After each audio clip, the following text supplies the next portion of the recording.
नमस्कार माझ्या गोड मित्रमैत्रिणींनो, कशा आहात आपण सगळेजण। आय होप की आपण सगळेजण स्वस्त मस्त आणि आनंदी मजेत असालच। तर आपल्या सगळ्यांचं पुन्हा एकदा स्वागत आहे नवीन एका व्हिडिओमध्ये, पॉझिटिव्ह व्हिडिओमध्ये। तर मैत्रिणींनो, तुम्हाला थंबनेल आणि टायटलवरून कळलंच असेल की आजचा टॉपिक कशावरती आहे, म्हणजे आज आपण कोणत्या ब्लॉगरबद्दल बोलणार आहोत। तर ती ब्लॉगर आहे म्हणजेच आपल्या सगळ्यांचीच लाडकी, म्हणजे तुमच्यापैकी आता बरेच जण हा व्हिडिओ बघत असतील तर त्यांच्यापैकी बऱ्याच जणांची ती आवडती आणि लाडकी असेलच असं मी मानते। तर ती आहे धनश्री। तर धनश्री चं चॅनल आहे हाऊस क्वीन या नावाने तिचं चॅनल आहे। आणि धनश्रीबद्दल सांगायचं झालंच तर धनश्री ही पहिली अशी मराठी ब्लॉगर आहे जी खूप फेमस आहे आणि तिच्यापासूनच ब्लॉगिंगला खऱ्या अर्थाने सुरुवात झाली असंही म्हणायला काहीही हरकत नाही। कारण की जेव्हापासून धनश्रीचे व्हिडिओज, तिचा चाळीतील घर वगैरे किंवा तिचे इतर व्हिडिओज जे आहे, घर कसं नीटनेटकं ठेवावं, तर हे सगळे व्हिडिओज जेव्हा तिचे व्हायरल गेले ना, तेव्हा हळूहळू इतर स्त्रियांपर्यंत ती पोहोचली आणि बऱ्याच जणींनी आपले स्वतःचे यूट्यूब चॅनल जे आहे ते सुरू केले। तर मी तर धनश्रीला पहिली आपली मराठीतली ब्लॉगर असंच मानते, कारण की तिच्यामुळेच ब्लॉगिंगला एक नवीन वळण लागलेलं आहे, एक नवीन सुरुवात झालेली आहे। ज्या काही होममेकर्स आहेत त्यांना एक नवीन वाट मिळालेली आहे असंही म्हणायला काहीच हरकत नाही।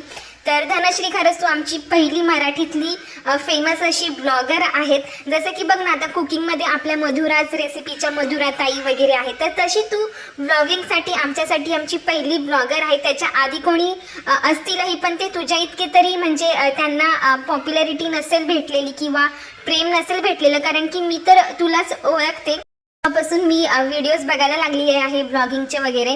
तर आता ही ब्लॉगिंगसाठी मी बघितलं तर तुझं जास्त करून व्हिडिओज असतात, तुझा घराचा व्हिडिओ वगैरे, आणि त्यानंतर बऱ्याच ताईंनी मोटिवेट होऊन तुला बघून व्हिडिओ स्टार्ट केलेले आहेत। तर खरंच तू माझ्यासाठी तर एक पहिली मराठी यूट्यूबर ब्लॉगर आहेस, तर त्यासाठी तुझं खूप कौतुकसुद्धा आहे असं म्हणायला सुद्धा हरकत नाही। आणि आपल्यापैकी बऱ्याच जणींनी तिला कमेंटसुद्धा करून सांगतात की तुझ्यामुळे आम्ही सुद्धा ब्लॉगिंग चॅनल स्टार्ट केलेलं आहे। बऱ्याच जणींना त्यात यशसुद्धा भेटलेलं आहे। घर आपलं स्वतःचं घर संसार सांभाळून, आपली मुलं बाळं सांभाळून, ज्या मुलींना आपलं करिअर करता येत नाही आहे किंवा आपल्या करिअरमध्ये ब्रेक लागलेला आहे, तर त्यांना या माध्यमातून आपल्या करिअरला एक पंख देता आलेले आहेत। तर त्यासाठी खरंच तुझं कौतुक आहे धनश्री। आणि धनश्रीबद्दल सांगायचं झालं तर खरंच ती खूप खूप पॉझिटिव्ह आहे आणि खूप चॅलेंजेस फेस करून ती इथपर्यंत पोहोचलेली आहे। आणि तिच्या आयुष्यामध्ये आत्ताही बऱ्याचशा गोष्टी घडत असतात, ती बरेचसे चॅलेंजेस फेस करते, पण तरीसुद्धा न थांबता न हारता ती सगळ्या गोष्टींना फेस करत आहे, डील करत आहे। आणि तरीसुद्धा तिने तिचे व्हिडिओ बनवण्याचं काम जे आहे ते अगदी इमानदारीने ती करत आहे आणि पुढेही करतच राहील अशी मला अपेक्षा आहे। त्याचबरोबर धनश्रीची एक खूप चांगली वृत्ती आहे, ती म्हणजेच इतरांना मदत करणे।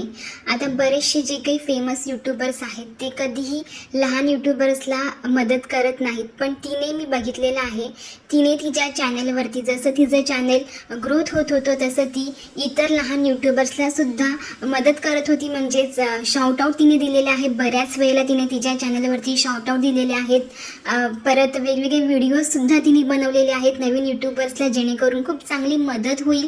त्याचबरोबर तिने मीटअपसुद्धा ठेवले होते आणि मीटअपच्या माध्यमातून सुद्धा ती आपल्या मैत्रिणींना मोटिवेट करायची की तुम्ही सुद्धा या क्षेत्रामध्ये येऊ शकता, करिअर करू शकता। आणि हे नवीन क्षेत्र आहे, त्यामुळे बऱ्याच लोकांना याच्यामध्ये या क्षेत्राबद्दल गैरसमज हे असतात आणि पुढेही असतीलच, पण तुम्हाला जर स्वतःमध्ये कॉन्फिडन्स असेल, तुमच्या अंगामध्ये काही चांगले असे स्किल्स असतील तर तुम्ही नक्कीच या क्षेत्रामध्ये पुढे जाऊ शकता। तर खरंच तू खूप हेल्पिंग नेचर आहे तुझं, प्रत्येकाला तू मदत करत आलेली आहेस आधीपासून आणि पुढेही तू सगळ्यांना अशीच मदत करत राहशील अशी मला अपेक्षा आहेच तुझ्याकडनं। आणि दुसरी एक महत्त्वाची गोष्ट मला तुम्हा सगळ्या मैत्रिणींना सांगायची आहे।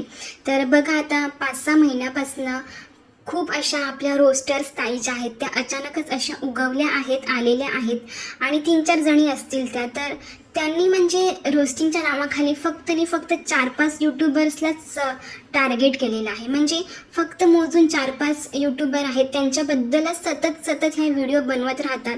आणि त्यातली एक असते आपली ही धनश्री. आता धनश्री तुम्हाला माहिती आहे तिची फॅन फॉलोईंग खूप जास्त आहे. त्यामुळे तिच्या नावाचा वापर करून, तिला ट्रोल करून, तिच्याबद्दल नको ते शब्द वापरून, नको त्या गोष्टी लोकांमध्ये पसरवून, अफवा पसरवून, तिला ट्रोल करणं, तिच्यावरती व्हिडिओ बनवणं, या सगळ्या गोष्टी सुरू आहेत आता. पण मला त्या सगळ्या ज्या ट्रोलर्स ताई आहेत त्यांना फक्त एवढंच विचारायचं आहे की म्हणजे तुम्हाला फक्त धनश्री आणि जे इतर 4-5 यूट्यूबर्स आहेत तेच दिसतात का हो यूट्यूबवरती? आता यूट्यूब हे इतकं मोठं माध्यम आहे, इतकं वास्ट आहे, इतका मोठा समुद्र आहे तो. तुम्ही इतरही यूट्यूबर्सवरती व्हिडिओ बनवू शकता. अर्थात रोस्टिंग हे सुद्धा आपल्या यूट्यूबचा एक भाग आहे, त्याच्यामध्ये चुकीचं असं काहीच नाही आहे. आता दुसरे सुद्धा काही यूट्यूबर्स आहेत बघा, अगदी प्रोफेशनल आहेत ते, म्हणजे प्रोफेशनल रोस्टर्स असतात ना तसे ते आहेत आपल्या मराठीमध्ये सुद्धा. तर ते त्यांचे रोस्टिंग बघा किती उत्तम प्रकारे आणि किती उत्तम भाषा वापरून अगदी प्रोफेशनल आणि एज्युकेटेड लोकांसारखं ते बोलतात, जेणेकरून समोरच्याला सुद्धा कळेल की हो बाबा माझं हे चुकत असेल तर मी याच्यामध्ये सुधारणा घडवून आणेल. पण तुमचं तसं नाही आहे. तुमचं कसं रोस्टिंग आहे माहिती आहे का? समाजामध्ये बघा अजूनही अशा काही बायका आहेत ज्या अगदी किचकट एकमेकींवर जळणाऱ्या, नळाच्या पाण्यासाठी एकमेकींवर भांडणाऱ्या, शिवीगाळ करणाऱ्या, एकमेकींच्या झिंज्या उपटणाऱ्या, त्या टाईपच्या तुम्ही रोस्टर्स आहात. म्हणजे बघा ना, तुम्ही इतक्या म्हणजे खालच्या थराला जाता. म्हणजे एखादी सासूरवाशी नसते ना घरामध्ये, तर तिला घरामध्ये सासू असेल, जाऊ असेल, नणंद असेल, त्या कसं तिला टॉर्चर करतात, मेंटली तिला त्रास देतात, डिस्टर्ब करतात आणि काही ना काहीतरी वेगळ्या लोकांचा राग तिच्यावरती काढून तिला एकदम पंचिंग बॅगसारखं तिला यूज करतात. तर त्या टाईपच्या तुम्ही आहात, अगदी एकमेकींवर जळणाऱ्या आणि एकाच व्यक्तीमध्ये इतक्या निगेटिव्ह गोष्टी तुम्ही काढता ना, ज्या की तिच्यामध्ये अजिबातच नाही आहेत. म्हणजे ह्या सगळ्या अफवा तुम्ही कशा काय एखाद्या व्यक्तीबद्दल पसरवू शकतात तेच मला समजत नाही आहे. म्हणजे एकतर तुमच्या घरामध्ये तुम्हाला मान सन्मान मिळत नसेल, तुमचा कोणी आदर करत नसेल, तुमच्याशी कोणी प्रेमाने वागत नसेल आणि त्या सगळ्याचा राग तुम्ही ह्या सगळ्या ब्लॉगर्सवर काढत आहात, हेच तुमच्या भाषेमधनं, तुमच्या बोलण्यामधनं दिसून येतं. तर माझ्या सगळ्या प्रिय मैत्रिणींनो, आता माझ्या ह्या व्हिडिओच्या माध्यमातून मी एक सगळ्यात मोठ्या गोष्टीचा खुलासा करणार आहे. आता एक स्त्री म्हणून, एक मुलगी म्हणून मला तिच्याबद्दल काय वाटतं ते तर मी तुम्हाला पुढे सांगणारच आहे. पण ह्या ज्या रोस्टर्स आहेत ह्या सुद्धा स्त्री आहेत आणि एक स्त्रीच एका स्त्रीच्या चारित्र्यावर कसे शिंतोडे उडवते ना, त्याचं हे मूर्तिमंत उदाहरण म्हणजे ह्या 4-5 निर्लज्ज अशा ह्या स्त्रिया आहेत. तर बघा मध्यंतरी आपल्या धनश्रीने व्हिडिओच्या माध्यमातून 2-3 असे शब्द तिच्या तोंडातून निघाले होते की माझी तरुणपणाची चूक. तर तोच शब्द पकडून ह्या निर्लज्ज बायकांनी तिच्या चारित्र्यावरती म्हणजे नको ते डाऊट घेणं, नको त्या अपशब्द वापरणं, ह्या सगळ्या गोष्टी त्यांनी त्यांच्या व्हिडिओमध्ये बोलून दाखवलेल्या आहेत कित्येक वेळा तरी. म्हणजे मला त्यांना सांगायचं, तुम्हाला लाज नाही का वाटत? तुम्ही एक स्वतः स्त्री आहात आणि तरुणपणाची चूक म्हणजे तीच चूक असते असं तुम्हाला म्हणायचं असतं का दरवेळेला? मला तर वाटतं तुमच्याकडनंच तरुणपणामध्ये त्या तसल्या चुका झाल्या असतील ना, म्हणून तुम्हाला सगळ्यांमध्ये तशा चुका झालेल्या आहेत का असं वाटतं आणि म्हणून तुम्ही प्रत्येकाला त्याच नजरेने बघता. म्हणून तुम्हाला असं वाटतं की तरुणपणामध्ये हिने सुद्धा तीच चूक केली असेल जी मी केलेली आहे किंवा माझ्या घरामध्ये कोणीतरी केलेली आहे, हो की नाही? पण असं अजिबात नसतं. तरुणपणामध्ये म्हणजेच काय, आपल्याला बरेचसे आपले फ्रेंड्स असतात, बेस्ट फ्रेंड्स असतात, त्यांच्याशी आपण काही गोष्टी शेअर करू शकतो, मन मोकळेपणाने बोलू शकतो आणि प्रत्येकाची असतातच, त्याच्याने चुकीचं असं काहीच नाही आहे. आणि तिने त्याच प्रकारची काही चूक केली असेल, हे कशावरून? तुमच्याकडे काय पुरावे आहेत बरं? कुठच्या पुराव्यानिशी तुम्ही हे सगळं बोलत आहात? म्हणजे डिरेक्टली तोंडाला जे येईल ते तुम्ही बोलता, हा अधिकार तुम्हाला दिला तरी कोणी? तुम्ही एखाद्या स्त्रीबद्दल असं बोलताय उघडपणे सोशल मीडियावरती, थोडीशी तरी ठेवा. म्हणजे तुम्हाला एखाद्या स्त्रीबद्दल असं बोलण्याचा हक्कच नाही आहे. एकतर म्हणजे तुमच्यामध्ये ते स्त्रीत्वच नाही आहे, ते ममत्वच नाही आहे आणि तुमच्या घरामध्ये एखादी तुमची बहीण असेल, तुमची मुलगी असेल, आई असेल, कोणीही असेल किंवा तुम्ही स्वतः असाल, तर तुमच्याबद्दल जर असं कोणी बोललं तर तुम्हाला सहन होईल का हो? नाहीच होणार ना. तुमच्या बोलतात ना अशी तळपायाची आग तुमची मस्तकात जाईल आणि तुम्ही तिच्याबद्दल जिचं तुमच्यासोबत काहीही नातं नाहीये, काहीही शत्रुत्व नाहीये, तुम्ही तिच्याबद्दल असं उघड उघड बोलता लाज नसल्यासारखं. म्हणजे काय बोलावं आता. तुमच्या ह्या स्त्रीपणाला कलंक आहात तुम्ही. तुम्हाला सांगू का ती तरुणपणाची चूक म्हणजे नेमकी काय होती. जसं की तिने तिच्या फॅमिलीबद्दल सांगितलेलं आहे की तिच्या आईने खूप काबाड कष्ट केलेले आहेत. तिचे वडील आता हयात नाही आहेत, पण वडिलांबद्दल सुद्धा तिने थोड्याफार गोष्टी ज्या आहेत त्या सांगितलेल्या आहेत की कसं त्यांचं वातावरण होतं घरातलं. तर लहान असताना म्हणजे जेव्हा ती वयात आली होती तेव्हा तिच्या आई वडिलांचं प्रचंड भांडण चालू होतं घरामध्ये. आणि हे रोजच भांडण आहे. आता एक लहान वयात येणारी मुलगी आणि लहानपणापासून घरामध्ये सतत त्याच गोष्टी बघत आहेत. म्हणजे रोजच आई वडिलांचं भांडण असेल किंवा अजून काही कौटुंबिक हिंसा असेल तर ह्या सगळ्या गोष्टी ती लहानपणापासून बघत आलेली आहे आपल्या घरामध्ये. आईचं स्ट्रगल तिने बघितलेलं आहे लहानपणापासून. तर एक दिवशी तिच्या आई वडिलांचं असंच भांडण लागलं होतं आणि ते तिला सहन नाही झालं आणि त्यामुळे तिने काय केलं होतं म्हणजेच स्वतःला तिने संपवण्याचा प्रयत्न केला होता. अगदी आत्महत्येचा ती प्रयत्न करायला गेली होती आणि त्याचवेळी तिच्या भावाने तिला वाचवलं होतं. म्हणजे ज्यांच्या घरामध्ये लहानपणापासून हे सगळं वातावरण असताना त्या मुलांवरती काय मानसिक परिणाम होतो, त्यांना काय सिच्युएशनला रोजच्या रोज फेस करावं लागतं ना, हे त्याचं त्यांनाच माहिती असतं. अशी एक म्हण आहे बघा, ज्याचं जळतं त्याला कळतं. तर हे त्या मुलांनाच विचारा ज्यांच्या घरामध्ये हे रोजचं हे असं वातावरण असतं. आणि हे सगळं ती बघून खूप फ्रस्ट्रेट झाली होती, खूप कंटाळली होती. त्यामुळे तिने हे टोकाचं पाऊल उचललं होतं आणि ती स्वतःला अगदी म्हणतात ना संपवण्याचा ती प्रयत्न करत होती. आणि त्यावेळेतच तिच्या घरच्यांनी तिला थांबवलं ते सगळं करण्यापासून. आणि तिची आई, आता ग्रामीण भागातली आई असो किंवा कुठचीही आई असो ह्या जगातली, प्रत्येक आईला हेच वाटणार ना की आपल्यामुळे आपल्या मुलीच्या आयुष्यामध्ये कुठच्याही प्रकारचं संकट नको यायला. आज जर का तिने अशा पद्धतीचं पाऊल उचललं आहे आणि त्यात जर तिच्या शरीराला काही इजा झाल्या असत्या तर पुढे जाऊन तिचं फ्युचर काय असेल, तिच्याशी लग्न कोण करेल, हा प्रश्न प्रत्येक सर्वसामान्य आईला पडणारच होता ना. त्यामुळे तिच्या आईने तिच्या इतर घरातल्या लोकांनी हा निर्णय घेतला की आता ती वयात आलेली आहे, तिचं आपण लग्न लावूया. तर त्यात चुकीचं काय होतं मी म्हणते. आणि ह्या लोकांनी तर अशी अफवा उठवलेली आहे की ती जी तरुणपणाची चूक होती, ती चूक झाल्यामुळे तिचं लवकर लग्न केलं. अरे तुम्हाला म्हणजे काहीच लाज नाही वाटत का? तरुणपणामध्ये तुमच्याकडनं काय चुका झाल्या असतील ना, त्या आधी निस्तरा आणि त्या आधी बघा तुम्ही. हे मला तुम्हाला सांगायचं आहे. म्हणजे एक स्त्री असून तुम्ही दुसऱ्या स्त्रीवरती अशा प्रकारे तिच्या कॅरेक्टरवरती हात उचलता. खरंच म्हणजे एक स्त्री असून तुम्ही असं बोलता अगदी उघडपणे तुमच्या व्हिडिओच्या माध्यमातून, कितपत हे योग्य आहे ते तुम्हीच सांगा.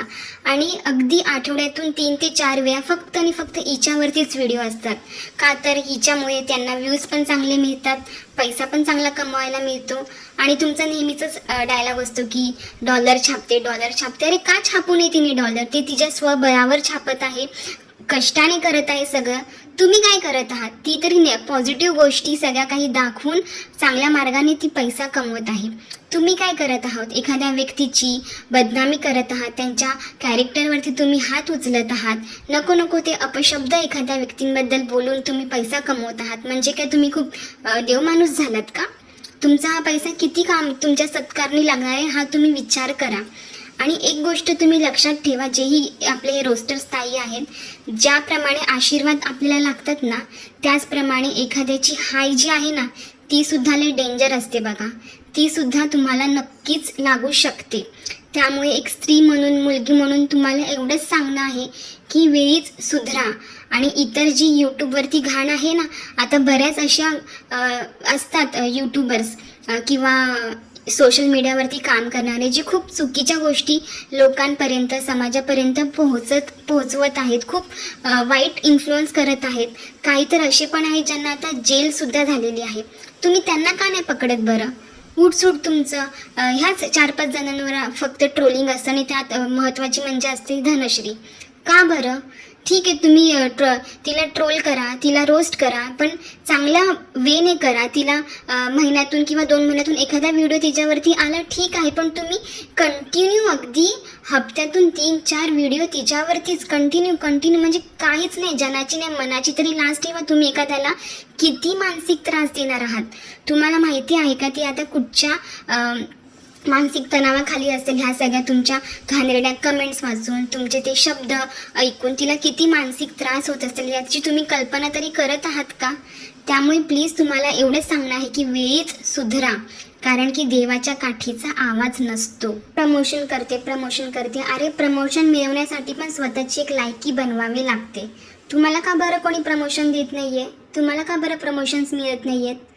हां, तर मला सांगा, ती प्रमोशन करते पण तीही सांगते की तुम्हाला जर हे बघायचं नसेल तर तुम्ही व्हिडिओ स्किप करू शकता, किंवा तुम्ही हे जर तुम्हाला प्रोडक्ट यूज करायचं असेल तर तुम्ही पॅच टेस्ट करून बघू शकता. तर ह्या सगळ्या गोष्टी ती सांगतच असते ना. आणि तुम्हा लोकांना जर तिचे व्हिडिओ बघायचे नसतील तर नका बघू ना. तिने कुठे तुम्हाला आमंत्रण दिले की या आणि माझे व्हिडिओ बघा? फक्त आणि फक्त तुम्हाला तुमच्या आतमध्ये जी निगेटिव्हिटी भरलेली ना ती तुम्ही सगळ्या समाजामध्ये पसरवत आहात. हेच काम करत आहात तुम्ही. वेळीच सुधरा आणि सावध राहा. तर धनश्री, मला तुला एवढंच सांगणं आहे की तू स्ट्रॉंग राहा. तुला आय नो तुला खूप त्रास होत असेल आतमधनं, पण तू खरंच खूप स्ट्रॉंग आहेस. अजून स्ट्रॉंग राहा तू. यांना कितीही बोलायचं आहे ते बोलू दे. यांची ही वेळ एक ना एक दिवस येणारच आहे. आणि मी आता जसंच म्हणाले की देवाच्या काठीचा आवाज नसतो, त्यामुळे तू स्ट्रॉंग राहा. तुझी जी रिअल ऑडियन्स आहे ती तुझी साथ ती कधीच नाही सोडणार. आणि असेच छान छान पॉझिटिव्ह व्हिडिओ तू बनवत राहा आणि पुढे जात राहा आणि जळणाऱ्यांना असंच तू जळू दे. तर चला मंडळी, आजचा व्हिडिओ मी इथेच संपवते. काही मुद्दे राहून गेले असतील तर मला कमेंट बॉक्समध्ये नक्की सांगा. आपण पुढच्या एका व्हिडिओमध्ये ते कव्हर करूया. आणि नेक्स्ट व्हिडिओ तुम्हाला कोणाबद्दल ऐकायला आवडेल तर ते सुद्धा मला कमेंट बॉक्समध्ये नक्की कळवा. आणि आजचा व्हिडिओ तुम्हाला कसा वाटला, तुमचे काय विचार आहेत, अगदी प्रामाणिकपणे ते सुद्धा मला कमेंट बॉक्समध्ये नक्की कळवा. आजचा व्हिडिओ बघितल्याबद्दल खूप खूप धन्यवाद. भेटूया लवकरच.